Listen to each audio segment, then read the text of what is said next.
Hey everyone, thank you for joining me today. Hey, we are wrapping up the work week, aren't we? Here on Friday afternoon, New Hope Radio. You're listening on 1590 on the AM dial, maybe 92.7 FM, maybe on YouTube and Facebook at newhopecc.tv.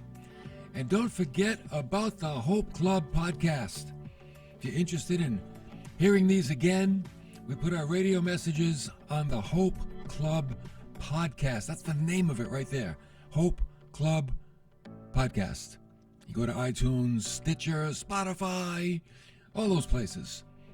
Even on our website at newhopecc.tv, all of our podcasts are right there as well.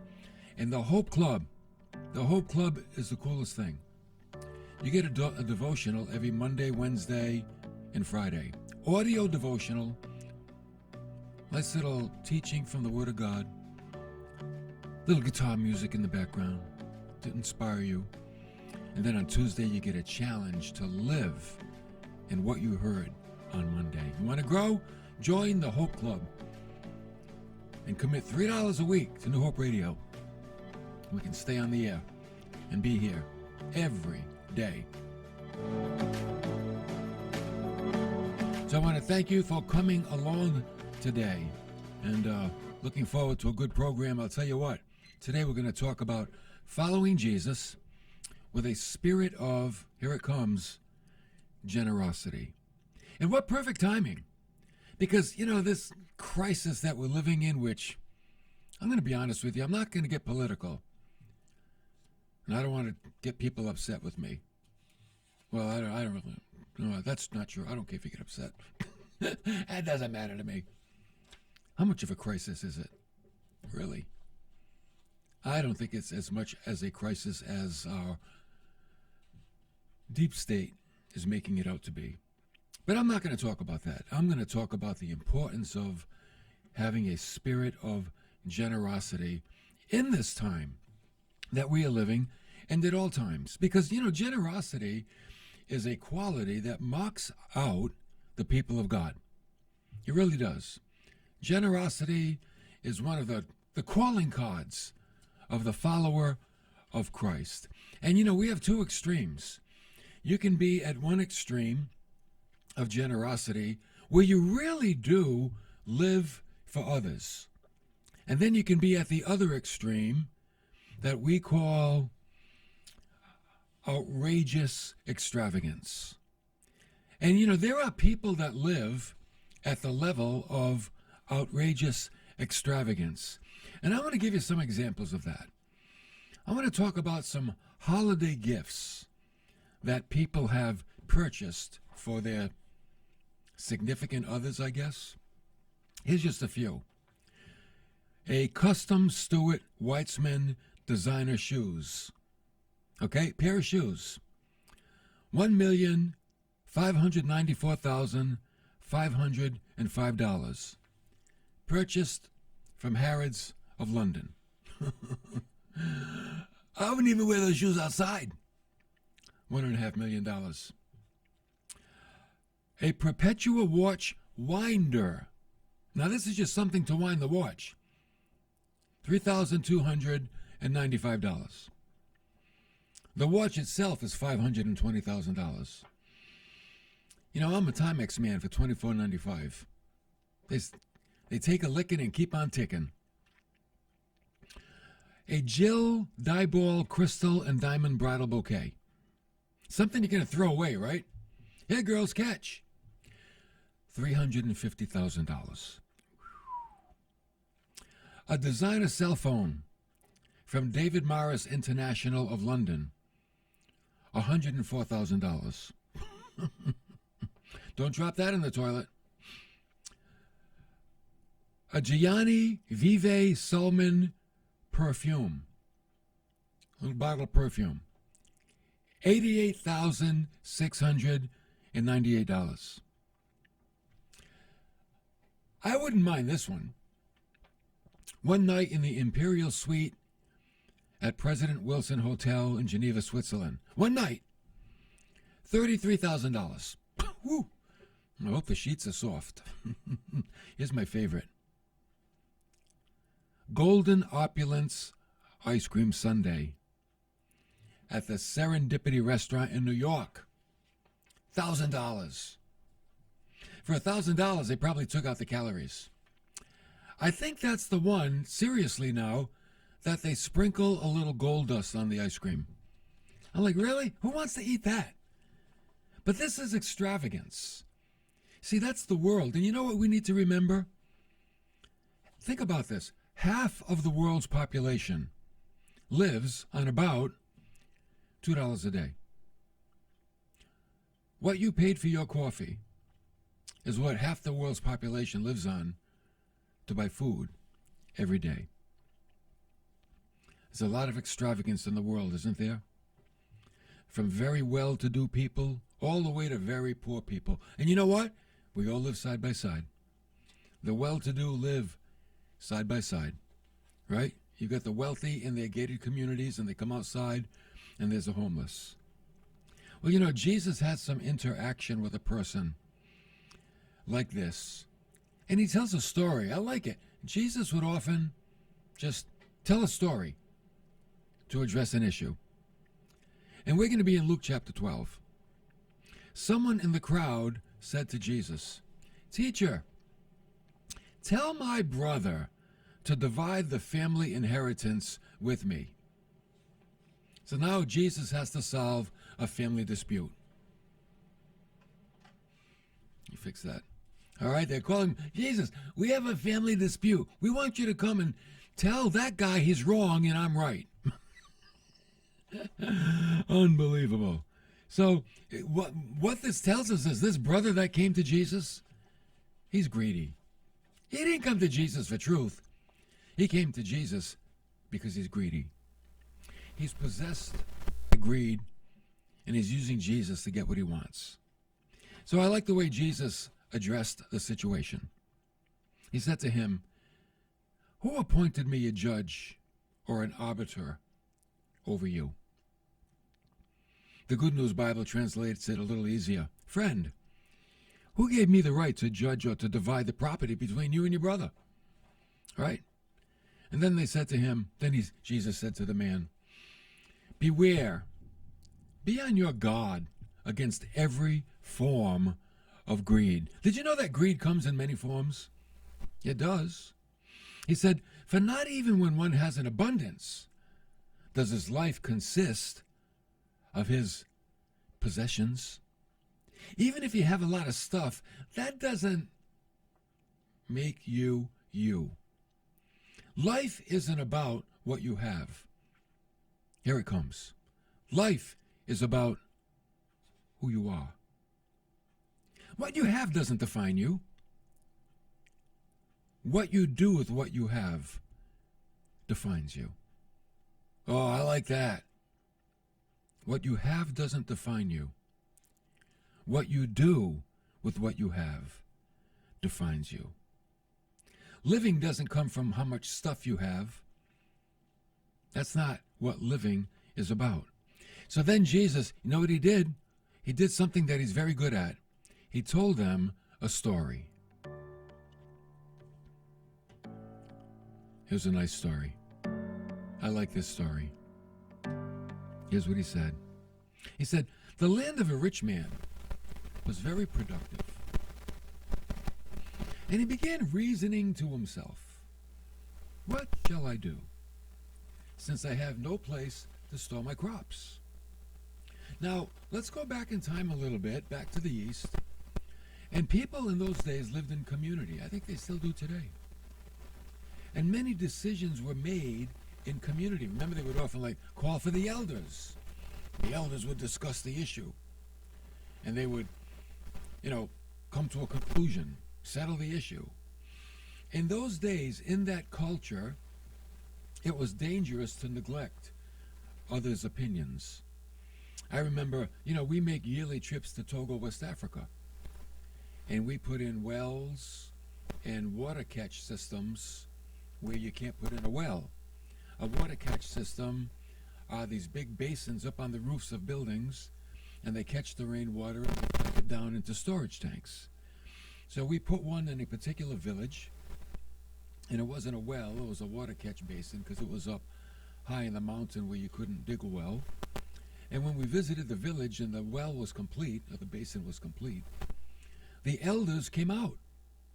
The elders of the village. It was a small primitive village. And they all came out with the chief to thank us for the water catch system. It wasn't just one guy. It wasn't the chief saying, hey, thank you guys for that. All the elders came out. It was so cool. And they set up this table. It was like 8:30 in the morning. And they had this table, and they wanted to celebrate with us. And they said they didn't have coffee and muffins, which is what we would have liked. They had vodka and gin and nice strong alcohol. Here, let's drink and let's toast. We're like, no, man, a gentleman never drinks before 10. It's like, so we kind of passed on that. And I'm glad that they understood. They weren't insulted. We were glad of that, because sometimes you could insult people by refusing their hospitality. But the point that I want to make is all the elders came out. The community came out in force as a thank you. And that's the culture. Whether it's Africa or the Middle East, that culture still goes on today. So this guy, he's like breaking ties with his culture. You know what Solomon said in Proverbs 11? Where there is no guidance, the people fall. But in abundance of counselors, there is victory. So it's good to get the wisdom of other people when making big decisions. So this guy, right, the farmer, he sees his crops as his own.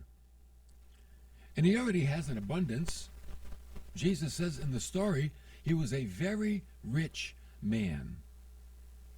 Now question, what if you had a surplus of food and you knew that there were needs all around you?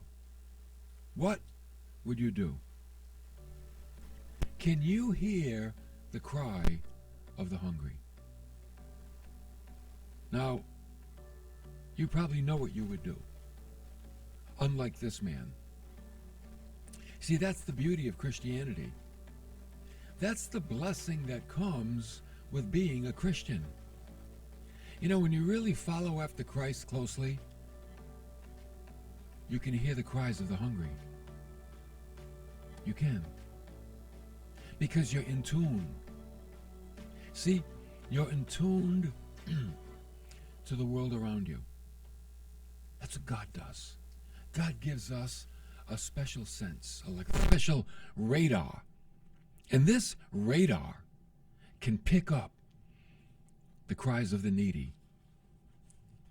What a beautiful blessing it is to be a Christian. See, it's not just about going to heaven, but it's about hearing the cries of others and then being used by God to help meet those needs. Because you know what? Poverty is everywhere.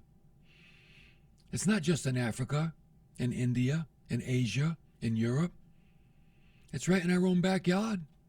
And even, didn't Jesus say, the poor you will always have with you? They're not going anywhere.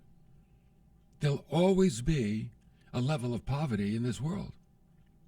So, you know, whether it's the holidays or whether it's a crisis right now, that there are people that have been reduced in their supply of resources. They've lost jobs, or they've lost hours at work, which cut their pay. Businesses have closed. Restaurants have closed. I don't understand why certain businesses have had to close. That's why I get very suspicious. You know, the fishing industry is shut down. I'm like, why? Marinas are closed. Why? Golf courses where you go outside playing golf, can't play golf. Why? Some things, in my little pea brain, some things just don't line up. They just don't make sense. But let's get back to the story. This man in the story, this rich man, he can't hear the cry of the hungry. You know what happened? His riches have made him deaf. Wow, you can have so much that it affects your hearing, and you can't hear the cries of the poor.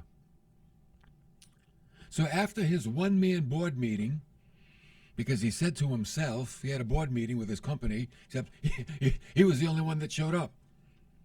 He said to himself, oh, this is what I will do. I got a great idea. Self, here's what we're going to do. I'm going to tear down my barns, and I'm going to build bigger ones. And then I can store all my grain and all my goods. That's what I'll do. Problem solved. I've got too much food. I'll build bigger barns, that's all. Then I can store my food. What a brainstorm. I am so smart. That's what he thought to himself. Now, when he said he was going to tear down his barns, I want to give you a little Bible lesson here. This principle appears in a noble sense somewhere else in the New Testament. This is not noble, what he's going to do. But the word to tear down is used in a noble sense in the New Testament in 2 Corinthians chapter 10, verse 5. The Apostle Paul used it. He said, we are destroying, or we are tearing down, speculations and every lofty thing raised up against the knowledge of God. And we're taking every thought captive to the obedience of Christ. So this word destroying, when Paul said we're destroying speculations, it's the same word that's used in the story Jesus told. Tearing down. And the word means to tear down with violence, to demolish. Now, it's a noble thing when we demolish thoughts that are raised up against the knowledge of God. That's very noble. It's what we should do. Destroy those thoughts, those speculations that override God's thoughts. But it's not noble when you do that same thing to your bonds in order to build bigger bonds. I will tear down my bonds. I will violently rip them down. That's not noble. So he can build bigger bonds. You know what happened to this guy? His life has become, oh, here it comes, about him. Oh, you know that's a bad place to be. The day your life becomes about you, look out. You are done. You are done.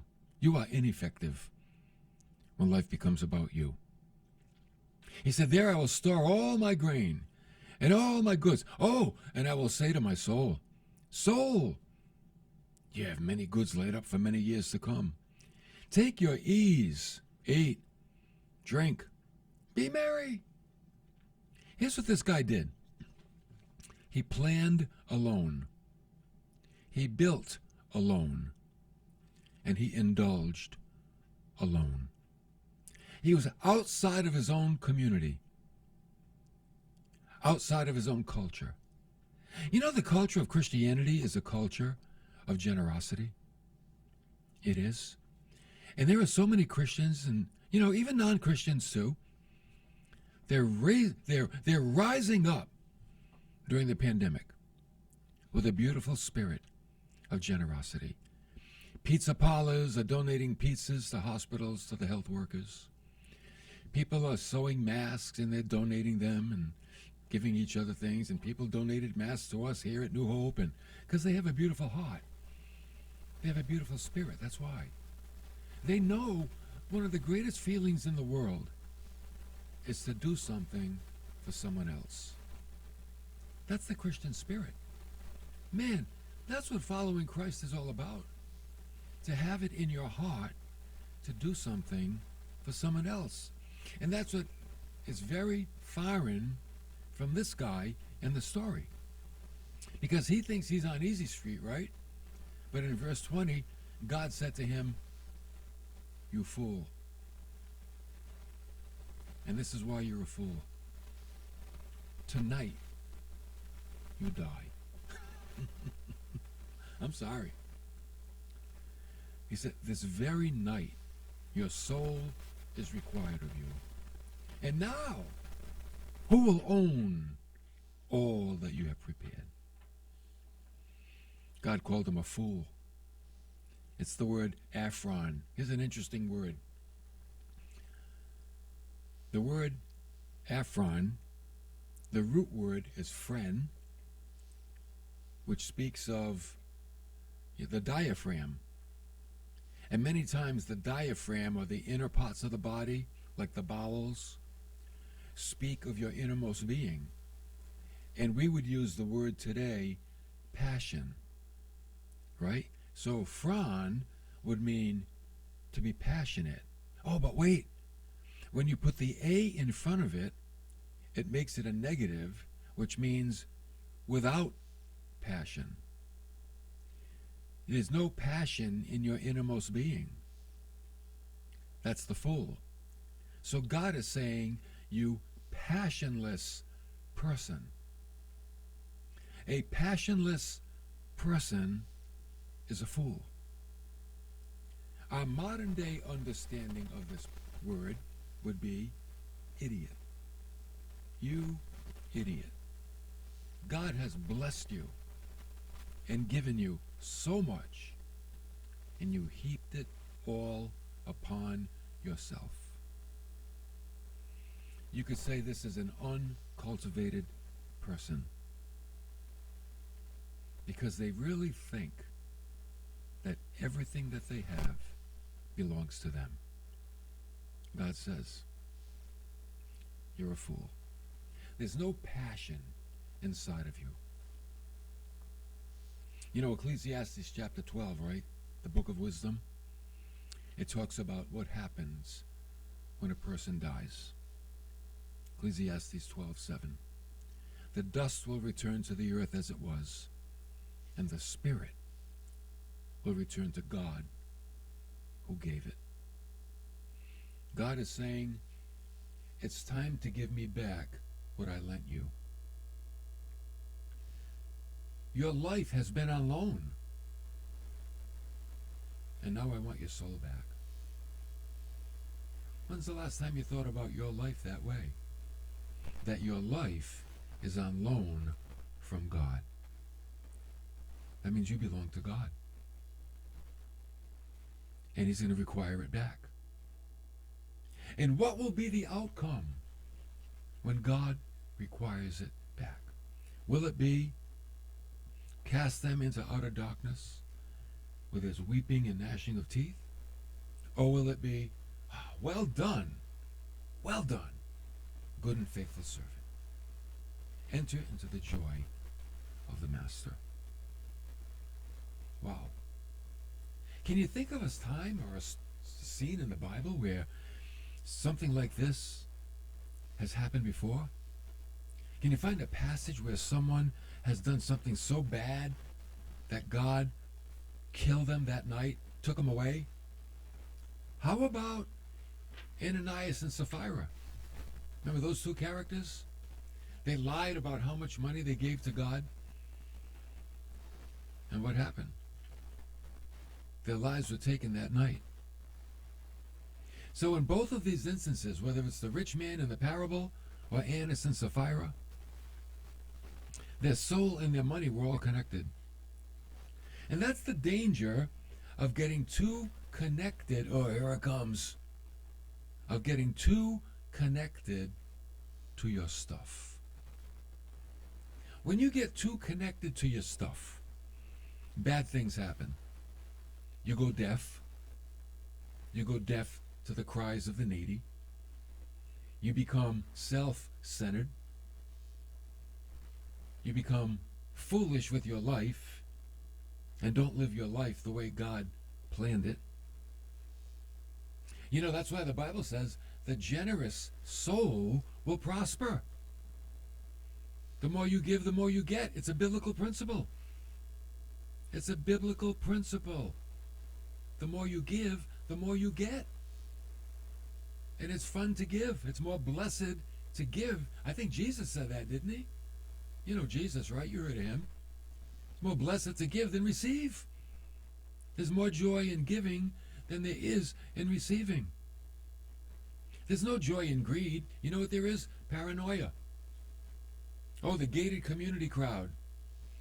They live behind big walls and fences because they're afraid. Who wants that? Who wants that life? If you've got too much stuff, there's always somebody that wants it.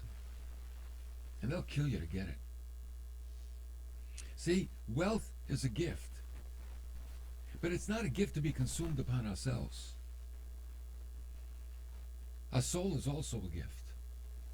And it's a gift that we use that's on loan from God, so we can share the blessings that life has given us. Don't be so connected to your soul, to your stuff, that you're not connected to God. Because your stuff can separate you from God. That's why the Lord protects us from having too much. Sometimes it's good to have needs. If not, we become isolated. And life becomes all about us. That's no good. We become disconnected. And we become indifferent to real life, to a real suffering world. Like I said, half the people in the world, $2 a day.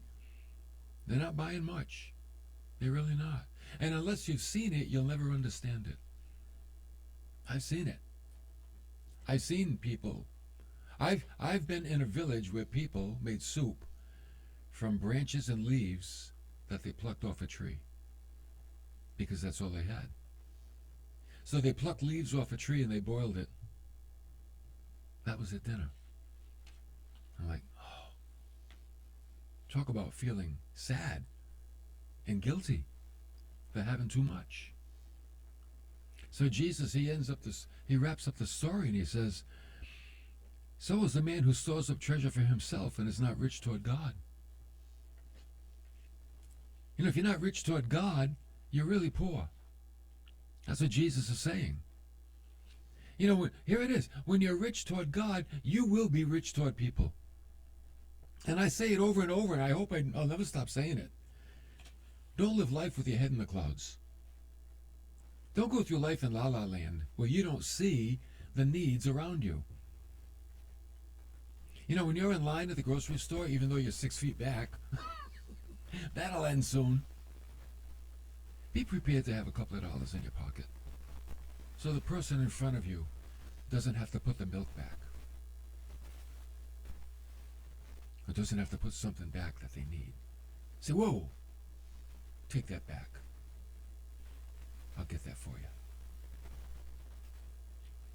That's the kind of person you want to be, because that's what Christ would do. That's why he said the poor will always be with you, so we can have an opportunity to be Christ-like. We're especially Christ-like around the poor, around the needy. So be ready for that. Be ready. Be on the alert, Peter said, because your devil, your enemy, he's like a prowling lion, your adversary. It's like a prowling lion seeking someone to devour. And you know what the word devour means? Drink down. That's what it means, to drink down. Oh, he wants to drink you down. You know why? So you have no impact. So you have no effect in this world. You want to have impact. Oh, you want to have impact because that's where life is. That's what it means to live in the real world. When your life has impact, now you live in the Christian life. You got no impact. You're a Christian in name only. We'll call you a Chino. Christian in name only. When you have impact, now you're a real McCoy believer. Let's go into the weekend with a new attitude, with a new perspective, to be used by God, especially in the lives of those who are needy. Alrighty, have a safe weekend. Don't forget, we'll be online Sunday. Oh, if you want your kids to be in Sunday school, 9 o'clock, new time, 9 o'clock Sunday right here on Facebook and YouTube for the children's lesson. We'll see you then.